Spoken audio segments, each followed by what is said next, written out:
Title: After my third deployment. After my third deployment, my wife filed for divorce. "I've met someone better," she said. In court, she demanded the house and full custody. "He's never even home for the kids." I stayed silent until the judge asked if I had anything to add. I placed a single paper on his desk. His eyes widened. "No one moves," he ordered. "Immediately close the doors." My wife's lawyer dropped all his papers as military police entered the courtroom. Chapter 1. Homecoming. I came back from my third deployment with a duffel bag slung over my shoulder and a heart that hadn't beat calmly in years. Afghanistan had taken friends. It had taken sleep. But I thought, foolishly, that my wife, Lauren, and our 2 kids were the one thing war couldn't take from me. The house was dark when I arrived. No "Welcome home" banner like last time. No tiny feet running toward me. No Lauren waiting at the door with open arms. Just silence, until I saw the envelope on the kitchen counter. "I've met someone better," she'd written. "Someone who's actually here. I filed for divorce. You'll be hearing from my lawyer." No name, no warmth, no regard for the sacrifices I'd made. Just cold ink on expensive paper. Chapter 2. The Custody Strike. Weeks passed. My lawyer, a quiet man named Alvarez, urged me to stay calm. "They're trying to provoke you," he said. "She's painting you as unstable, emotionally unfit, and absent. Don't give her what she wants." I learned that her new boyfriend, a civilian contractor named Brent, had moved into my home within days of my departure. She told the court, "He's never home for the kids. He can't provide stability. I want the house, full custody, everything." I sat silently at every hearing.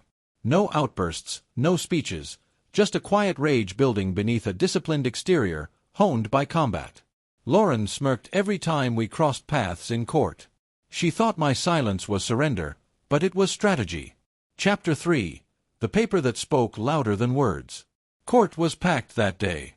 Lauren sat confidently in her polished suit, her boyfriend Brent in the gallery, smirking like he already owned my house, my kids, and my dignity. Her lawyer strutted in with a binder an inch thick. Motions, accusations, and character assassinations. I had a folder with 1 page. The judge, an older man with military pins on his robe, leaned forward. "Mrs. Grant," he said. Lauren had already started using her maiden name again. "You're asking for full custody, the marital home, spousal support, and to deny visitation until a psychological evaluation?" Her lawyer stood, smug. "Yes, Your Honor. My client believes it's in the best interest of the children, given Mr. Grant's deployment history and absence." The judge raised a hand. "We've heard your motion. Mr. Grant, do you have anything to add?" The courtroom shifted. Lauren crossed her legs and gave a condescending glance. She wasn't nervous. She didn't even look at me. I stood, walked to the bench, and placed the paper face down on the judge's desk. "Sir, I respectfully submit this classified letter under seal for your eyes only. It concerns an active investigation involving my wife, her partner, and the misuse of government resources." The judge flipped it over and read the first 3 lines. His eyes widened, his mouth dropped slightly. Then he snapped to the bailiff. "No one moves. Immediately close the doors. Clear the gallery except for essential personnel." Chaos. Brent stood up. Lauren gasped. Her lawyer whispered something and dropped the binder on the floor. The judge turned to the bailiff again. "Call the military police. Escort Mr. Grant to the adjacent chamber under protection. This court is now under federal advisement. We are in recess until further notice." Chapter 4. Secrets Unsealed. Inside the private chamber, I waited quietly while 2 military police officers stood by the door. A few minutes later, Judge Mulleary entered with his reading glasses and the document still in hand. He sat across from me, no longer just a judge, but a man trying to piece together how deeply things had gone wrong. "I need you to confirm everything in this report," he said, his voice steady but serious. "If even half of this is true, we're dealing with federal violations, not just a messy divorce." I nodded. "Yes, sir. I have recordings, financial logs, and encrypted communication threads, all backed up and submitted to the office." Here's what the letter revealed. While I was deployed overseas, Lauren and her boyfriend Brent had been using my military credentials and defense contractor accounts to funnel money into private side gigs through bribes, fake consulting work, and kickbacks from overseas firms. The house she wanted was bought with embezzled funds in my name. Her claims of me being unfit were a cover because she knew the net was closing in. I'd learned about it from a fellow service member stationed stateside who noticed discrepancies in procurement reports tied to my ID. I stayed quiet, collaborated with JAG, and gathered everything I needed.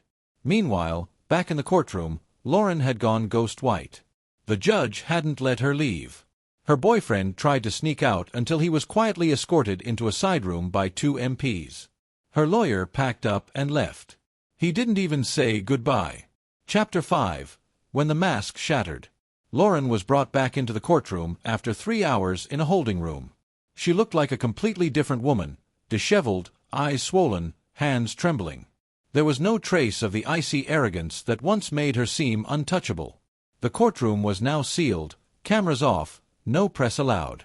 Judge Mullery turned to her as she sat across from me, no longer a proud wife trying to play power games, but a suspect. "Mrs. Grant," the judge said, his voice like stone, "you are no longer petitioning for custody or property. You are under preliminary investigation for federal fraud, misappropriation of government assets, and obstruction of justice." Lauren opened her mouth to speak, but her new attorney, a court-appointed public defender, placed a hand on her shoulder. "Say nothing." That was the moment she looked up at me for the first time. Really looked. Her mouth opened slightly. A flicker of regret. Guilt, maybe. But it was too late for both of us. Then came the testimony. My children had been shielded from all the court drama until now. But today, the judge wanted to hear from them, especially after Child Protective Services submitted reports based on interviews at school and with our neighbors. My oldest, Evan, just 10, was called in. He sat nervously in the witness seat. The judge asked softly, "Do you feel safe with your mom?" Evan shook his head. "She always yelled. And she let that man, Brent, say mean things about my dad." The judge nodded. "And your father?" Evan's voice broke. "He was always gone, but he called me more than she did. He sent videos, birthday gifts. He even made a bedtime recording for me." I looked down, my chest tightening. I remembered sending that video during a sandstorm in Kandahar. Evan looked at me. "I want to live with Dad." The judge asked no more questions. That was all he needed to hear. Chapter 6. Final Judgment, Final Blow. A week later, the courtroom filled once again, this time for the final ruling. Lauren sat beside her public defender, pale and silent. Her once expensive jewelry was gone. Her carefully styled hair was now tied back in a loose bun. Brent was nowhere to be seen. He'd flipped early in exchange for a lighter sentence, handing over records that damned them both. Judge Mullery didn't waste time. After reviewing all evidence, financial records, military reports, and testimony, the court hereby grants full legal and physical custody of the children to Mr. Michael Grant. The marital home and assets are awarded to Mr. Grant, as they were obtained through fraudulent means. Mrs. Grant, you are being referred for criminal prosecution at the federal level. He paused, then added, "This courtroom is dismissed, but justice is not finished."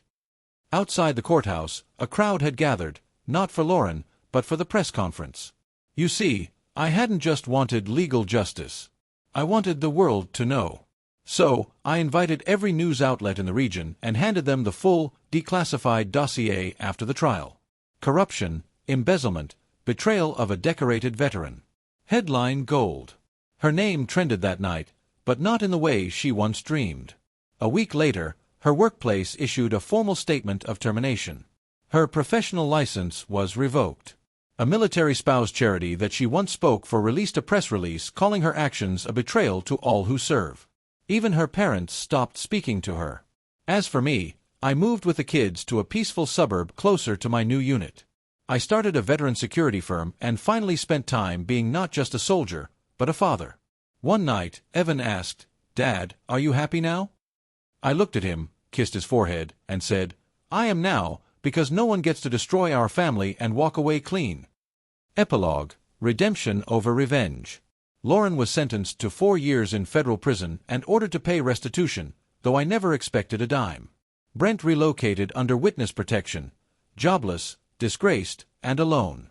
But me, I rebuilt from the ashes with my kids, my honor, and my quiet satisfaction that the truth always finds its voice. And when it did, it roared. Was this revenge perfectly justified? Tell us what you would have done in the comments below. Like the story, share it with someone who needs this energy, and subscribe for more jaw-dropping tales of betrayal and justice. Because here, every lie has its reckoning, and every betrayal finds its shadow. Stay sharp, stay strong, and stay tuned.